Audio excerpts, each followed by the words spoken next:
Hello and welcome to In Conversation, a dublab podcast where each week we will bring you interviews from the dublab radio archives.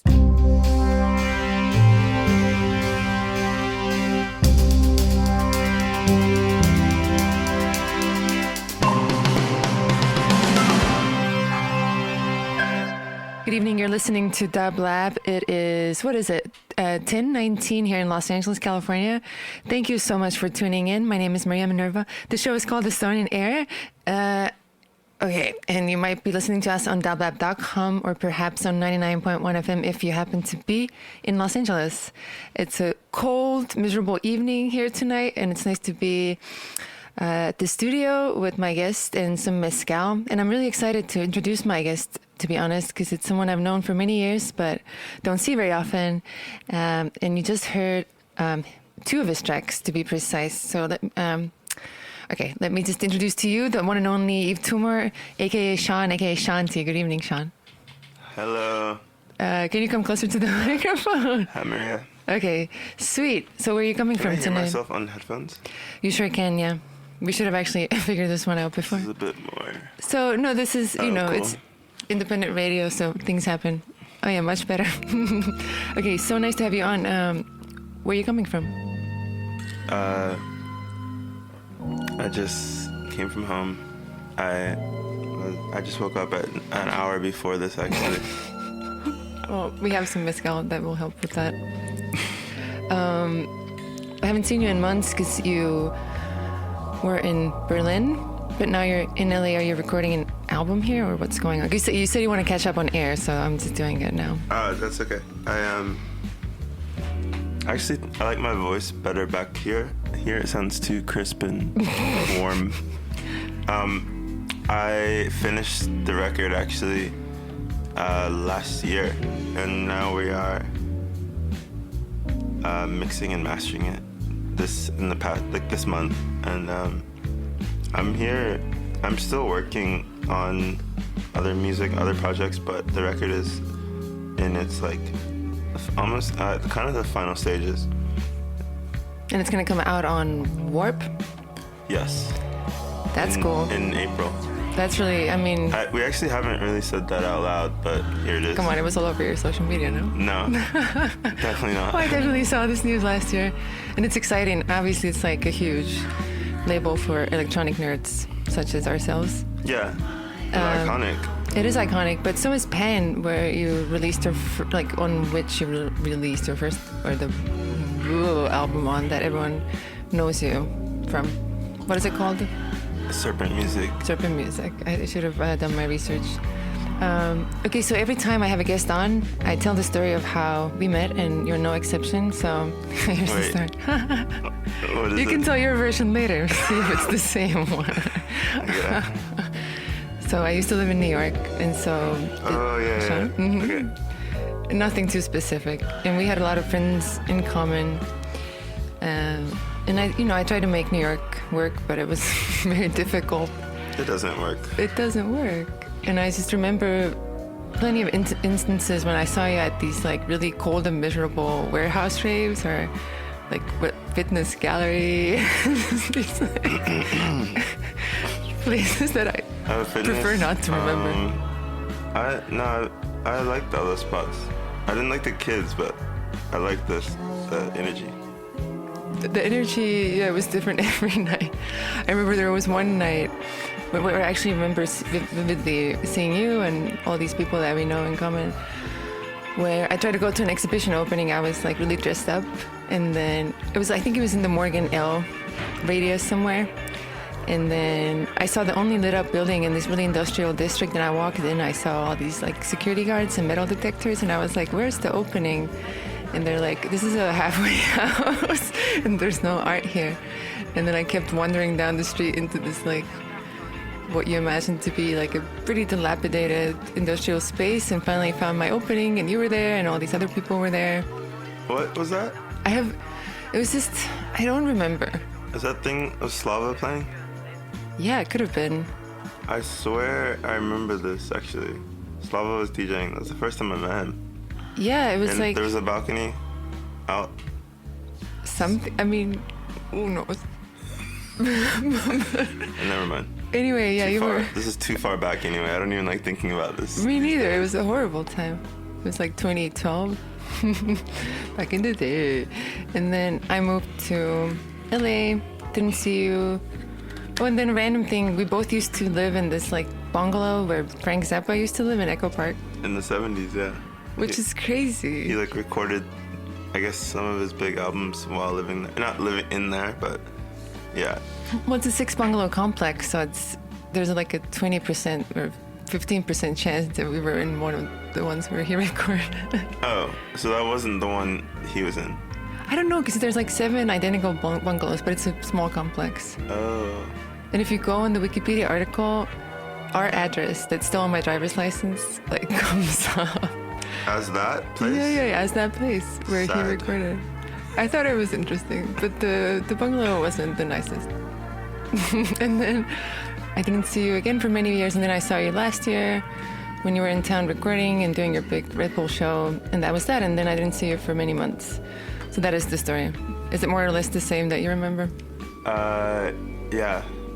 Yeah, so to talk about your work, which is kind of the reason why I wanted to have you on, when I first met you, you were doing a project called Teams, and I remember Teams, but not like, I think I had like an album of yours as MP3s and I listened to it. But then when I heard your music again, you were already had become Yves Tumor. So do you want to talk about that lineage, or how did Teams become Yves Tumor? What was Teams, and how do you feel about that music now? And like, how did you like come to your own as Yves Tumor, if that's how you see it as, or maybe not?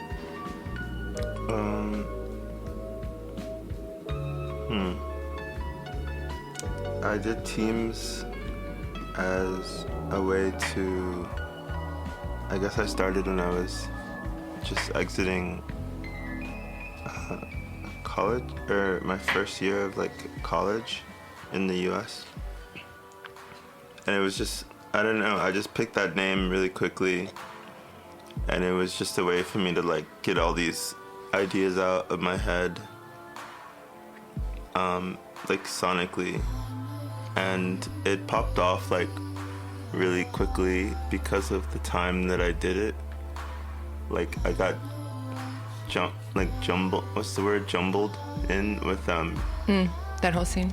This scene, because I was making it when I lived in Knoxville, Tennessee, and a lot of these other southern artists were making chillwave, is what they called it at the time, like Torre Moi and like Washed Out and like Neon Indian was from Texas and shit.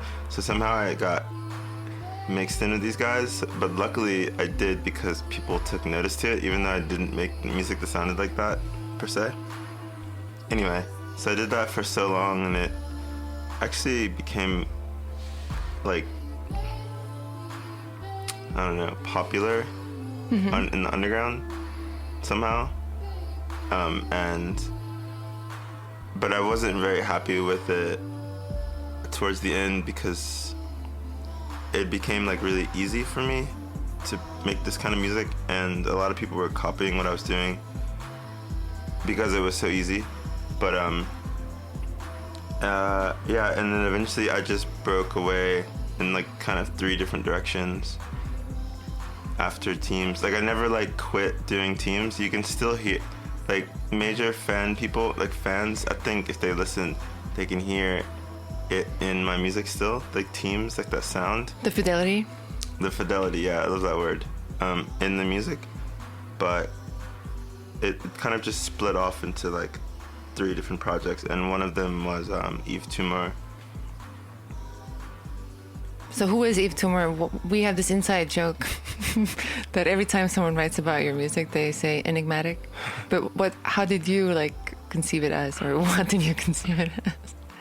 As a joke, or like a little of a tongue-in-cheek project? Nah, it's pretty serious. It's like that. The enigmatic thing is like funny.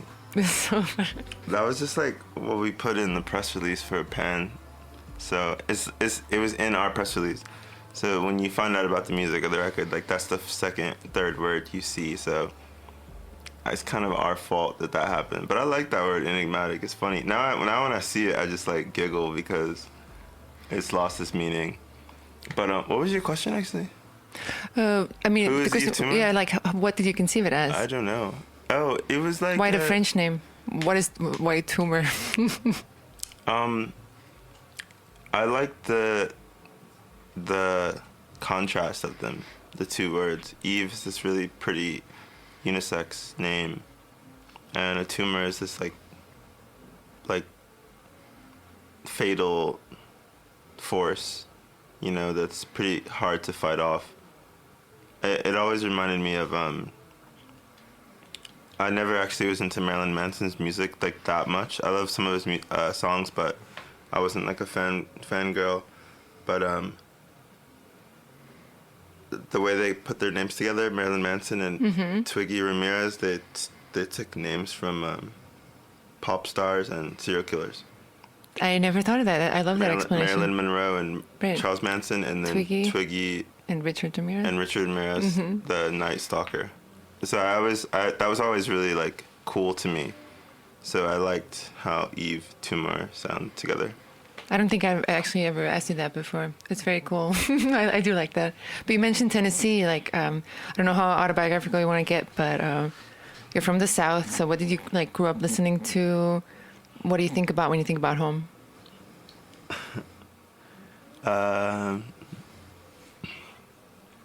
right now there's this big divide between, you know, people on the coasts and like libtards and like.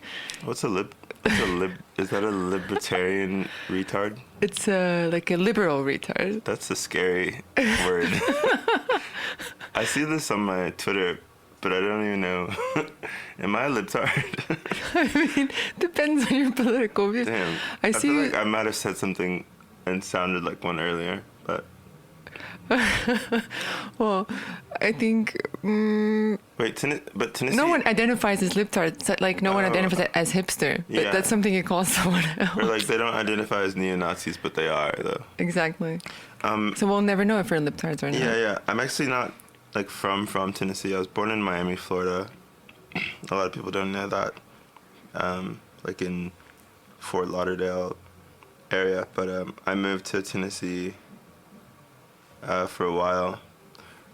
Actually, is there a way we can we play music like underneath our talking? Because it's just so quiet. It's so quiet. I'll play something. This feels like I'm talking to like a doctor. Like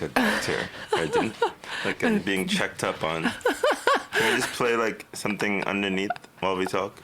If that makes you feel better. This is sterile. Oh my god, the only thing that comes up is Flying Lotus. I don't know if I want to play that. Fly Low is cool. Let me see. Something maybe, yeah, just whatever.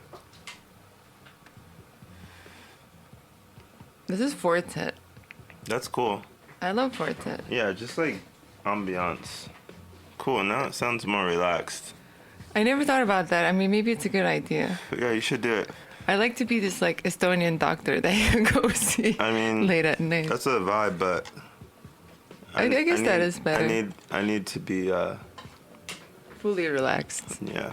If you could trying to get me to open up about Knoxville and stuff. Yes, please. Did I do my job? So, I've never been to Tennessee. So honestly, the only idea I have about it is from movies and like news. But yeah, that's not necessarily home. Like I did go to school and another school there, but I don't really see it as home. It's where my family is, but yeah. But this idea of the South, is that a thing for you? I mean, Florida is the South too. Well, Florida is like where I was from. They call it like the dirty South. No. The dirty South is the actual South, Tennessee. Florida, they call the deep South, like Miami. It's not like necessarily southern. Like Knoxville is a southern place. Like it's very conservative and sexist, racist. They love their football and fast food. But there are some like extremely nice people there, but that does like poison the well, as they say, these things. And but I feel like Miami is a bit more diverse, a lot more diverse actually. So that's kind of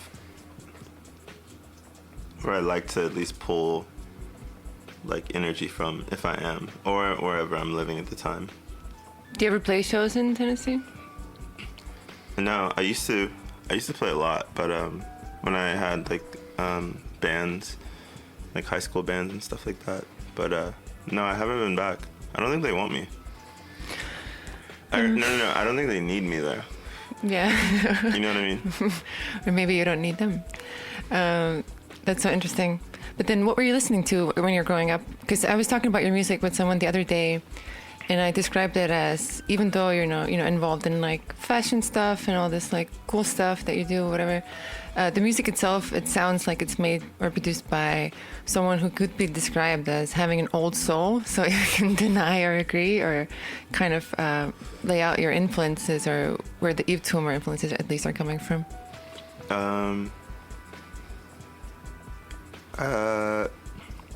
I listened to some very like miscellaneous music growing up. It actually doesn't directly influence this project, but other projects maybe more so. But maybe this project, some big influences were like Lou Reed, John Cale, like the stuff they were doing with Warhol, the whole like happenings, like the happenings and the exploding plastic inevitable. Mm-hmm. That was really cool to me when I didn't really know anything about anything. I just kind of started reading into this guy, these people, and do you want more mezcal? No, I'm good. I'm good. Keep going. And man, like so much like random stuff. I actually can't say what influences that project. I guess a lot of like Motown stuff too. My father like listened to a lot of Motown records and a lot of music that came out around that era, and he just played it constantly. And but I don't like listen to that stuff now, but I feel like it's in my DNA. Yeah, I know how that goes. Definitely have that with the things that influenced me as well. I had a question in mind. Okay, never mind. It's not important. I know it's sometimes hard to list the influences because it's you don't want to kind of like reduce it to those things. But I, as a music nerd, I'm like always interested. But you mentioned exploring plastic's inevitable. I always feel like I definitely identify as an old soul too, whatever that means. And there's these pop culture moments that I always wish that I could have witnessed that were before my time or before I was even born. And one of them was, I think it was an Andy Warhol biography of some sort. No, sorry, it was Marcel Duchamp's biography by Calvin Tompkins. Really great book. And he described how there was a happening, I think it must have been in the 60s, where Marcel Duchamp played chess with someone equally famous, and that was his last performance that he ever did publicly, because after that he withdrew into like complete isolation, and he's one of my favorite artists. You can treat him in a superficial way, or you can really be blown away by everything he did and at that time and so on. And so basically he was playing chess while the Velvet Underground was playing music. And then they flew chess pieces into the air on balloons. And I was like, oh my God, I wish I was there. That's a cool story. I didn't know that, actually. So epic, because you don't think of Marcel Duchamp and Velvet Underground as contemporaries. Although obviously they were alive at the same time. And yeah, I don't either, actually. Yeah, and it's that kind of stuff like really influences me, even though it doesn't express itself. No, I understand that. It's like an ambient influence. Yeah, because you're like a pop culture nerd. Yeah, it wasn't even actually, I can't even really credit VU as a major influence, but it was more so like this one song on that album, The Velvet Underground of Nico. I think it's called like Black Angel Death Song. And it's like it's like 15-minute like jam, and there's just lots of dissonance and distortion. And I just remember like being really young and listening to it, and being able to fall asleep to it. Yeah, even like, though it's depressing. In the car, like with my family, like on road trips or whatever, and yeah, and I didn't know that kind of music, or this kind of sound could like relax me or soothe me, and I think that was like a major moment. That particular song, and maybe another one on that album, but yeah, Black Angel Death Song is like super influential. I love that. Do you want to talk about this? And European Sun is Oh yeah, I love that one. Album. Yeah, it's like 10 minutes, right? Yeah, that's the one I meant. I love that one. Yeah, it's major. That might be like my favorite one. So I guess we have something in common. That's wonderful. Okay, so something that people our age and like our social status often talk about is cities. So like, do you want to talk about that? Like, what was New York like for you? What was Berlin like for you? Why is Kylie Minogue playing at the Berghain? What is going on? Is Berlin over? Is everyone moving to LA? Like, where do you feel most at peace, and where can you make your work? Oh my God. These questions are so funny. I don't know. I have things that I love and kind of hate about each city that I like reside in, I guess. Berlin is not like over, but all my friends left, so I'm not like there right now. But I was working there, and yeah, like my like lover and my friends, they all left, so I was kind of just like sort of like wasting away there in a way. So I had to like just vacate for a bit. But Kylie Minogue, did you see that? Berghain, yeah, of course. Like everyone is so happy about it. I think she's playing because Berghain is it's a gay club. I think a lot of people forget that. And it's a gay sex club. And a lot of her fans I think a lot of her fan base is like the gay community. So it makes sense. And also that club, it has this like huge like ego and like this like exclusivity kind of vibe. So I think the promoters or maybe her team kind of put that into mind. So I feel like the show is going to be like really, really special. Like she could have easily played at like the Mercedes-Benz Arena where Gaga is going to play. You know, they're like equally just as this big artist, but she didn't. She chose to play at Berghain, which is like this like really like insanely demented like club. I love it, but it's like it's a scary place. But what about New York? You said it didn't work for you either. Oh well, I haven't tried living there now. You have or haven't? I haven't. Or I did, but I was just working there. I wasn't like living there. But I mean, when I lived there, I didn't have any money, and I was being like dragged around by like people that had different stuff going on than I have. But I mean, I love New York City. It's like amazing. There's nothing really going on there for me like now. Like I don't need to be there. I have a couple friends there, but like they're not like gonna pay my rent. I mean, I love that you bring up money because I feel people don't really want to talk about it. I don't either. Okay, then we don't have to go there.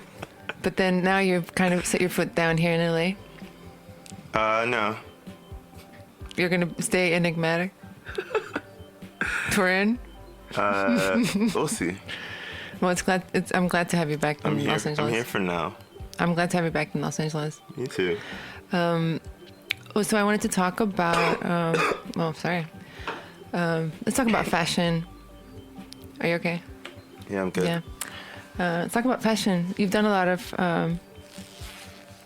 or dabbled in that world, and it seems to be a passion of yours.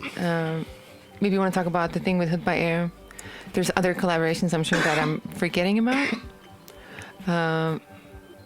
And how do you navigate the fashion with the music? I personally always struggle with the fact that music these days is mostly like visual and Instagram, and like music is fashion now. And if you don't want to play that game, you're kind of not setting yourself up for failure, because there's so many different ways to be an artist for sure. But you still, it's kind of you're supposed to do that unless you're like burial. But you seem to have figured out some sort of a compromise where you can still dabble in that world and like have fun with it and not feel like you're like quote unquote selling out. Or like, what's your take on all that?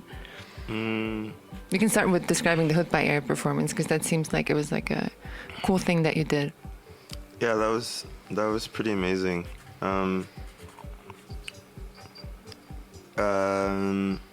Well, I met Shane, Oliver, and Layla. They're like the main powers that be behind Hood by Air. And I've known the whole family pretty closely for maybe like a couple years now, and or more than a couple now, I guess. But when that happened, yeah, I met them in Paris, and I guess years later they were doing this thing for LA Fashion Week, and my good friend Walter Pierce, he's the casting director for Hood by Air as well. They were just like, we want you to perform at our show in LA, and they were like, you can do whatever you want, and and I said okay, and we all put our minds together, and we were just like, okay, we need like a lot of dirt, like trucks, strobes, and then all the models wore all the clothes for the capsule collection they did, and walked through the dirt while I was performing. It was really cool, and like I don't think anyone really did that at the time, or was really doing anything like that at the time. I thought it was really special. Yeah, I only saw it on video. But where did your interest in fashion originally stem from? Every time I see you, you have like really, I don't know, what's like a non-superficial way to say it. Let's say interesting outfit. Swag. Call it swag. I haven't heard the word swag in like 5 years. I know. I'm bringing it back. I feel like MIA brought it back. Who brought it back? MIA. Like, no one was saying swag, and then that song, Paper Planes, this is like ancient stuff. Mm-hmm. I fly like paper, like. Of course. There's that one but song. But that's old. Like, yeah, it's ages, but she like brought that word back, because I feel like just grannies used to say like swag. Like swag meant something else, like back grandmothers? in the day. Like back in the day they said swag, but it meant something similar, but not how it is now. I wouldn't even know, because I first heard the word like when I moved to the US in anyway, 2012. I don't have like a passion for fashion, as they say, but I just like individual style, and I just like take a lot of like pride in my own individual style. Makes me feel good when I look good. I think there's this like football player that said this quote that I really like. I forget who it was, but he said, I think about it like all the time when I perform and when I go out and stuff. He's like, if you look good, say it. Wait, he said, if you feel good, you look good. When you look good, you play good. And when you play good, they pay good. Okay. Yeah. So it kind of doesn't have anything to do with like fashion brands or like anything like that. It's just a matter of like just like self-love, really. I can completely understand that, especially as a performer. Okay, then maybe my next question, which ties to a bigger topic, which is politics. Okay, so when I saw you last, like performing, was in October at the Red Bull thing. And so it was a Red Bull Music Festival, like a huge event here in Los Angeles. And Sean T, Yves played one of those nights. Played one of the nights, and I went, and it was a really long, fun night. Every artist was like completely different from each other, from like white girl reggaeton to like your performance. Oh, bad gal. Yeah, bad gal. Shout out. It was like at a warehouse. She's not white though. She is from Spain? I'm not sure, but she's not white. I honestly have no idea. Disclaimer. I honestly, I don't want to talk about her. I mean, I don't know anything about her. It was a fun show. That's all I can say. But then your show was like the last one of the night. It was okay. Oh, you had like a new, okay, you can talk about that too. You had a new AV show you did in collaboration with an artist. It was really like pretty like high tech and like pretty amazing. I don't, because I've never had a chance to come up with a live show like that, and I thought it looked really cool, especially in that space. But then it was fascinating in the sense that you were like dressed in some sort of the music and the dressed in some sort of like not a snorkeling out. You can describe it better than I can. Oh shit! Yeah, I don't know. It's all good. But then let me not take credit for any of this. First off, that whole show was it was like designed by this mastermind, like just straight up legend, Taryn Allen and his girlfriend Tatiana. They like mastermind that entire show. Like Taryn built the entire space. But besides like this actual stage, like he built from when you get inside, the whole inside of the space, and Tatiana and him designed this crazy outfit for me, like this woman, Lisa TV. I know her. Yeah, she's cool. She helped in design. She like custom made these like trip pants. It was like this huge team effort. I didn't really do anything.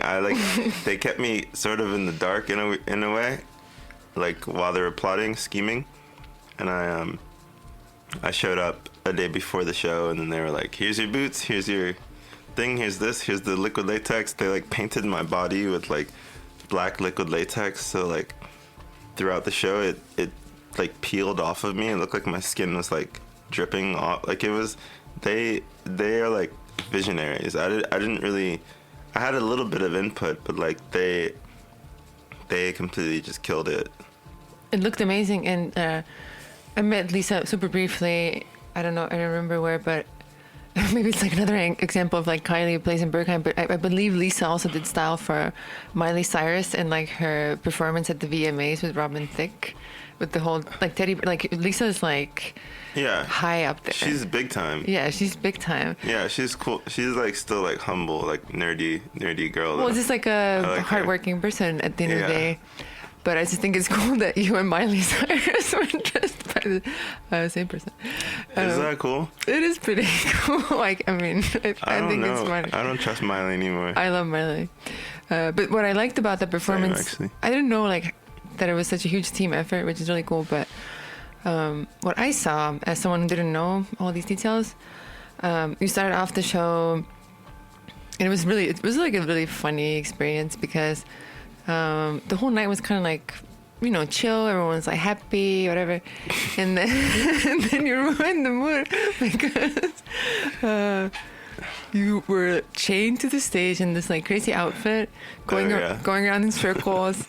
And let me just say, when you have a room full of Red Bull Academy listening white people seeing a black man chained to the stage, it creates a pretty uncomfortable atmosphere. That white guilt like starts seeping in. I mean, that was just performance art. Like the white guilt will always be there. Like I'm still gonna like do my shows. Like I'm sorry if it makes people uncomfortable, but I honestly, okay, because I'm not sorry. Because I just saw you the day before and you had mentioned, there's going to be a crazy show. And knowing you, I was like, oh, cool. But everyone else genuinely seemed uncomfortable. That's normal. Yeah, and that's cool though, because like you said, everything else was not safe that night. Like all the performances were really sick. Earth Eater played that night. Her set was really beautiful. But yeah, I guess that was a bit it's a word I hate to use, but just disrupt it. It did like disrupt the vibes, you could say. Trippie Redd was actually this rapper was supposed to play that night too, but he didn't get in because he's 19. That is insane. They didn't let him in. Only in California. But the motif of being chained, like, do you consider yourself like a political person or an artist? Because I don't know who you would consider your peer. I guess maybe Dean Blunt, and he over the years has become like really more political and talking a lot about Black issues and just inserting like these crazy references into his music. Like, is that something that resonates with you? Were you trying to make a statement? Were you trying to just mess with people? Like, what was the intention? No, I'm never trying to mess with people, or I mean, I feel like when I wake up, I'm already like someone's. When I just open my eyes and walk out the door, I'm like a political statement. Like, I don't have to like force anything down people's throat when it comes to my like how I move and how I operate throughout the day. It's just like, I don't know. It's all very natural. I'm never trying to do any kind of preconceived, like, I'm not trying to create a movement or anything. I'm just trying to put on a good show. But I feel like people do like to build like their own little narratives about certain artists, especially like Dean, or for instance, because he's been. Yeah, I actually don't want to talk about him on air. No, of course. But you don't have to talk about your things you want to talk about. Shout out Dean Blunt. But I feel like people will try and build their little narratives around how I perform and how I release music and how I speak and what I speak about. But it is not contrived, and yeah. I don't think it was. I just thought it was a really funny evening, and then you entered like this like. Like, yeah, like we didn't rehearse it at all. That was like, we just went up there, like chains, boom, boom, boom, like fa fa fa, like it was just on. Because another thing, it got pretty noisy and trancey and industrial, whatever you want to describe it as. But another thing that I always also had an issue with playing live was people like expect you to be this product that plays the songs that they know, and everyone was like upset they didn't play the songs because it was like true improvised. So it's like. What was the intention behind that? Because the sonic side, I'm assuming you got to decide over that at least. Yes, I don't play like Serpent music live. And that's like. Can I have some more actually now? Yeah, you can. Just like a tiny bit. We don't have a lot left, so. Okay. I don't play Serpent music live. Like, if anyone's listening and they wanted to come see me live, I don't play that. But I will be. What I play now. And until the next album drops with Warp, it's like some more heavy. It's like kind of noisier, more industrial, like death industrial, but like hot, but like cute though, not like corny like White House like stuff. White House is corny? Do you know this act? I know White House. Duh. Kind of corny. Kurt 93, White House, Coil. Coil is woke, but like. Coil is woke? It's in a way it's the. Not like Twitter woke, like actually woke. Because Sleazy was like, last years of his life, he was living in Thailand having sex with minors. That's not very woke. Oh, I mean, I can't speak for the individual artists. Like, should we get into Michael Jackson too? Should we talk about Thriller and then talk about like Neverland Ranch? Like, maybe we should actually. But yeah. Was he really? That's crazy. That's disgusting, actually. No, it's like. I'm never listening to Coil. Come on. It's actually, like, don't even listen to Coil. I'm more of a. Like, honestly, not even about the, like, pedophilic shit. I actually don't even really listen to that much Coil. I was really into Throbbing Gristle and a little bit of Psychic TV, if you want to talk about, like, that area of music. First of all, allegedly, because this Sleazy thing, we don't know what he was doing in Thailand. And secondly... Fake news. And... Wow. The Russians are at it again. Are you not Russian? Estonian? I'm not Russian. Oh, my bad. Same thing for some people. But I love Coil, obviously. And it was more about they were doing all this music, before social media. They were just kind of doing it because that was what came out, I guess, at the end of the day. So I have nothing but respect for Sleazy. You just slandered him on air. I think he was pretty open about the motivations of why he moved to Thailand, because he was having like health problems. And it was all like right before gay people got all these rights in all these different Western countries. So, you put people in a situation where they feel like they can't live their truth, so they have to like go to a faraway place and like. to be with minors? We don't know if it was mine. I'm sure they were like 18. They had turned 18 like the day before.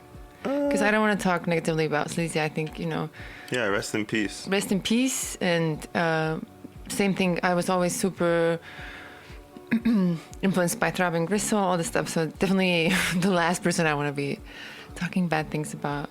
But all I'm saying is like... Wait, hold on. What is this music playing underneath? This is Fortet. This is Fortet? Can you hear the next one? I don't know what it... Honestly, like, I'm like, I can't even re-listen to them because we're like talking at the same time. I know it sounds like some like... I've been really into this band, Colorbox. I don't know if I can play... Are you on YouTube? No, it sounds like too complicated. Title? I'll just play this random thing. Yeah, that was a weird vibe. We're talking about like... under this like acoustic... Honestly, I have no idea. I'm trying to multitask. Weird. That's so funny. Okay, so what's on your mind right now? What are you listening to? I don't know. Let me I can actually tell the people. I'm not sure who's listening. I always have the funniest, no one, anytime I do radio shows, people just, are not listening? They don't listen. No, I don't mind. When my friends post their radio shows, I don't listen either. Ever listen. And I mean, same. So when I do shows, I know, and you do a show, you get it, and you don't listen to people's shows. Of course not. So how can you expect people to listen to your show? The people that are listening to this are like... Well, the people who listen to this show are people who don't have shows. I'm never gonna meet. Yeah, that don't do radio shows. I'm never gonna meet. I always this sounds cool because I get to just talk. I should probably stop talking as much, actually. But I might have said too much. No, there's no such thing. Yeah, it's always some people that I never expect to be listening, and they that's my true stalkers. I'm here for them. And they're taking notes, and the next time they come to your show in Madrid, Spain, they're like, oh my God, I loved what you said about Coil. 5 years ago. I'd be I don't even remember.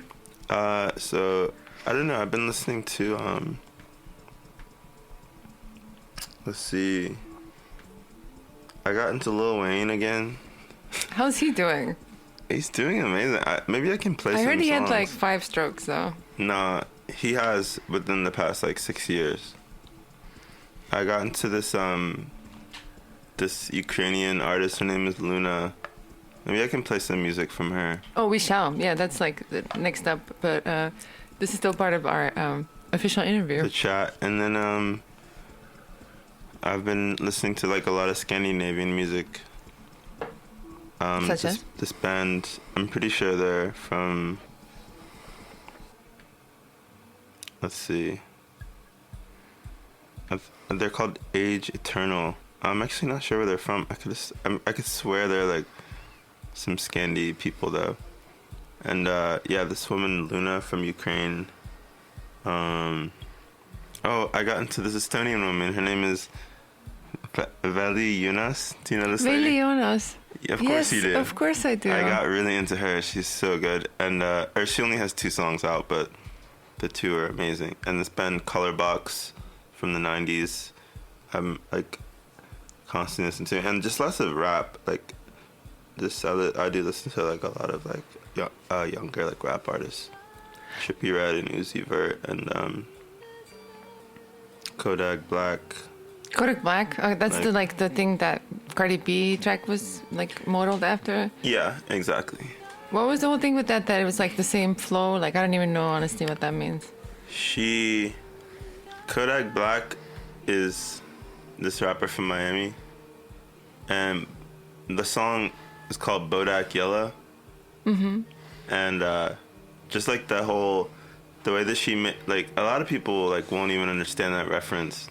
I mean, I didn't know anything about that. I'm not sure what yellow actually means, but when people change a B from a C, it's a gang. It's a gang thing, Bloods and Crips. They change words that have C to B as disrespect to Crips. So instead of being Kodak, even though Kodak is with a K. Yeah. phonetically it's like a C, so she changed it to Bodak because she's blood.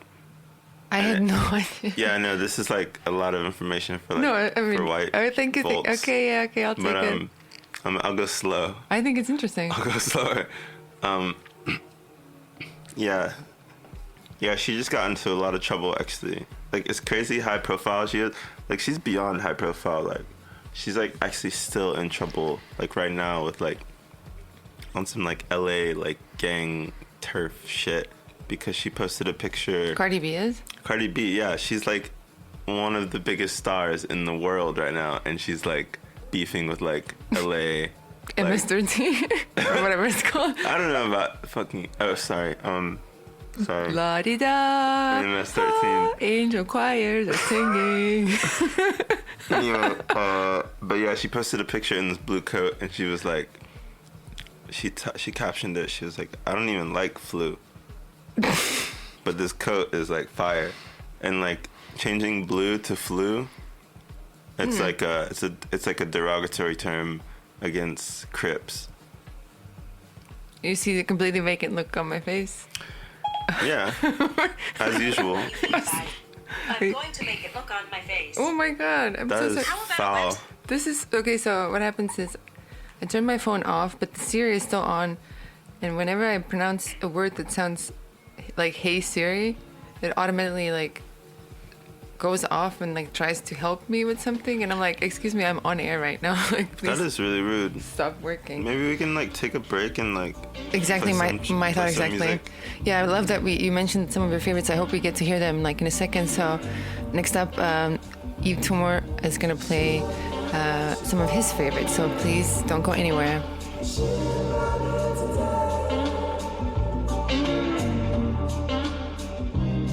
Okay, children, don't try this at home. Love this one. Okay, so when I announced that you're going to be on my show, I asked my Facebook people, friends, followers, if they had questions for you. We got a few. God, I mean, no, no. it's very, very, nothing crazy. So Scott says that we're another duo of faves. We're faves. Cool. It's cool. What's it's up, cute. Scott? Okay, hi Scott, and thank you.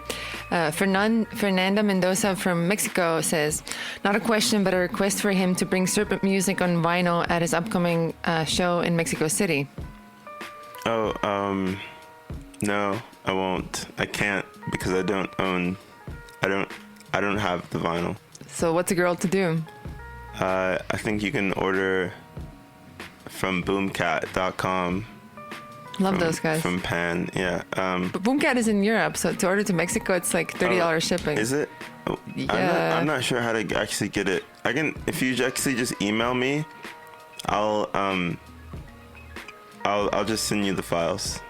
I'm sure she has the files. It's just about having the vinyl. You want the vinyl? Oh my bad. See, that didn't even click because I don't actually listen to vinyl. Because I know Fernanda, I can hook you up via email, but she wants the vinyl. Oh, okay. In Mexico. Mexico City. When are you playing there? I'm playing Normal Festival on the 3rd of March. That's coming up very soon. Very soon. And while I'm here, I'm playing New York this week. Oh, this week. You better figure that one out. I'm really bad at dates. That's why I have my I was nervous that you're going to miss the show because you wanted to come on Friday or something. Oh, yeah. I'm like, no, I'm in Nevada. Oh, trust. I'm playing a House of Vans event on Friday the 23rd. This Friday. In New York, in Brooklyn. It's a free show if you RSVP. Great. And then the last question I got on Facebook is from Richard. My question for any and all guests. If you were a potato, how would you want to be served? That is foul. I'm not. I mean, come on. I guess if I have to answer that, You I have really to. like. I'm not sure how I would like to be served because yeah, that's weird to think about. But I mean, I guess I hate that. I really hate this question, but I'm gonna answer it. I like the potato wedges, like the like potato wedges with the Cajun seasoning.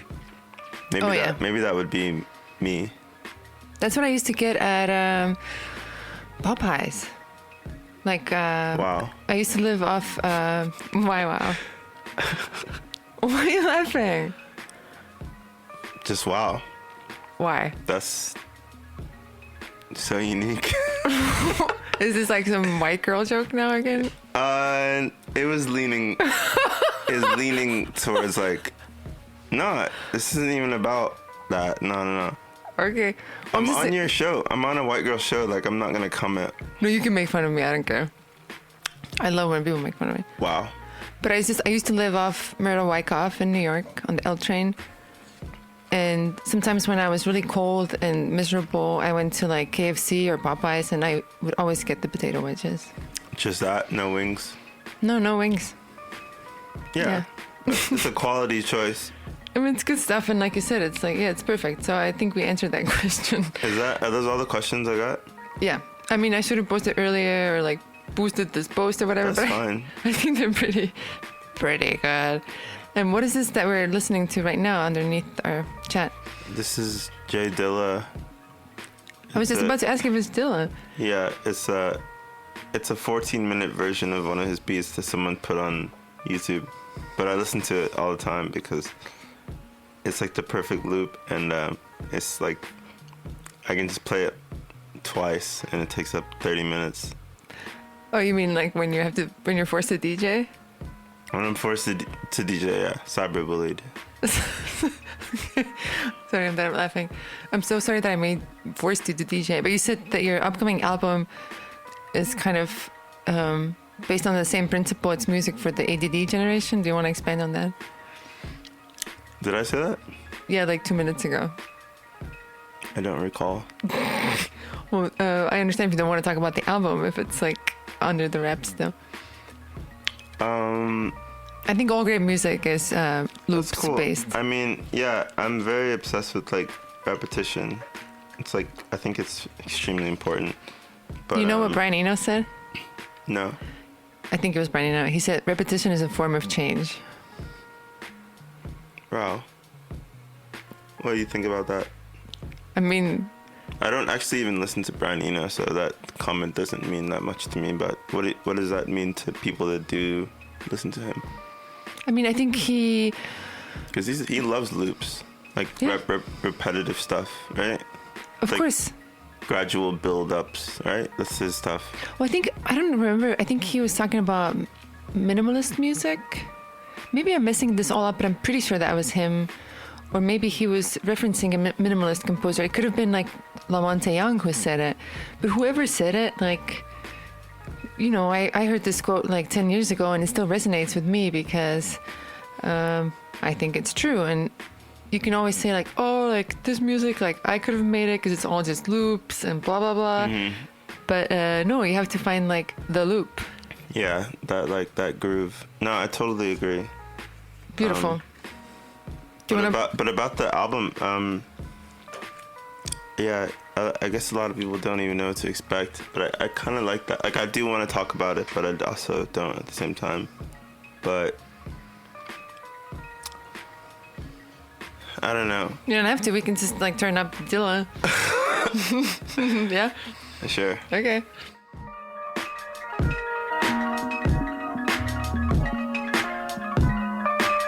What was the quote again? Repetition is a form of change. Oh, okay. So what's next? I'm gonna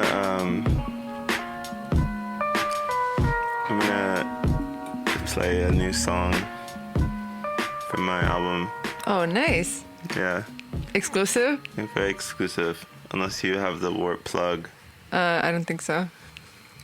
I've been getting like weird emails from people about they heard the leak from... Where?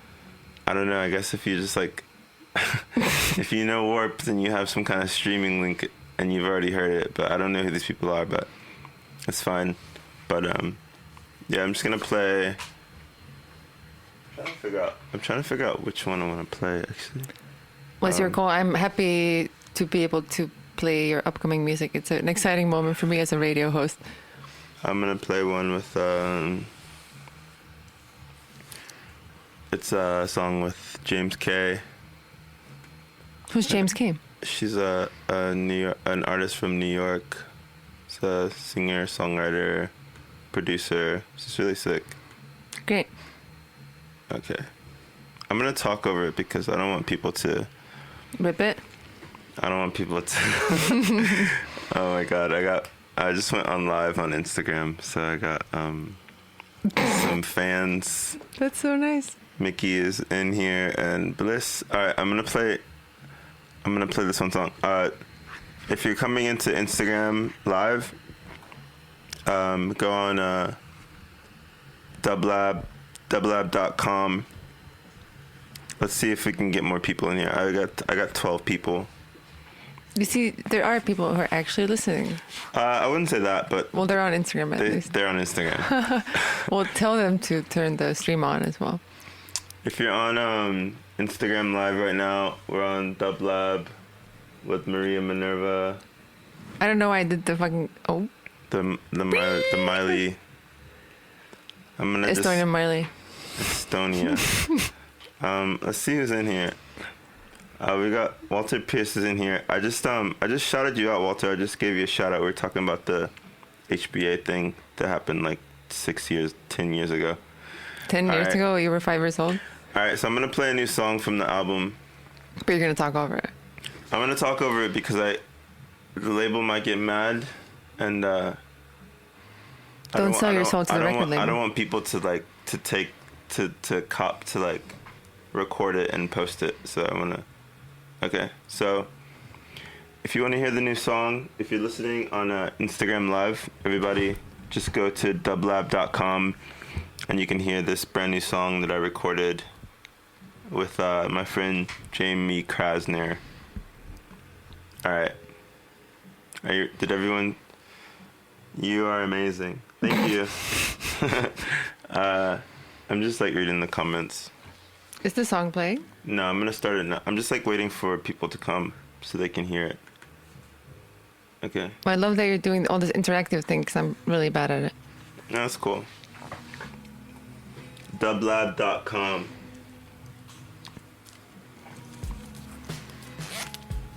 So this is recorded in Los Angeles? Can you turn it louder? I recorded this all over, but I finished it in Los Angeles. Can you put it louder? Of course, yeah. In the headphones? Oh, headphones. You have to... Like, can people hear it? Is that better? They can definitely hear it, yeah. Oh. Turn it louder, though. Okay. This is like some Lenny Kravitz meets A.R. Kane. Oh, wait. I'm gonna drop the link. Yo, you did not say Lenny Kravitz. I said Lenny Kravitz, baby. I'm gonna comment on here. Is this your vocal? Yeah, this is me singing. Dublab.com.